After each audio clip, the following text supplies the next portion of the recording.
How do motor starters work? A starter is essentially a very powerful 12-volt motor that is designed to turn over your car's engine to allow it to start.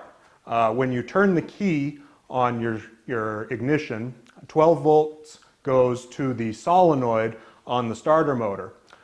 This solenoid does two things. It allows voltage to go to the starter motor itself, which causes it to spin, and it also engages a gear on the shaft of the starter motor, which meshes with the flywheel on the engine. And so when the flywheel engages the starter motor gear, it turns with the starter motor.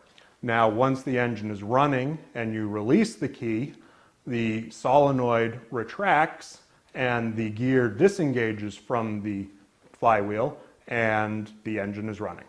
Some signs of a starter motor failing may be that the gear does not engage the flywheel, in which case you would hear a whirring sound, but the engine would not turn over. If the starter motor doesn't turn over at all, it could be a bad starter motor, but it could also be a dead battery or a bad cable or a bad ground connection. The best way to test a starter motor is to hook up a connector directly to the starter motor to bypass the cable and verify that there are no issues in the wiring harness.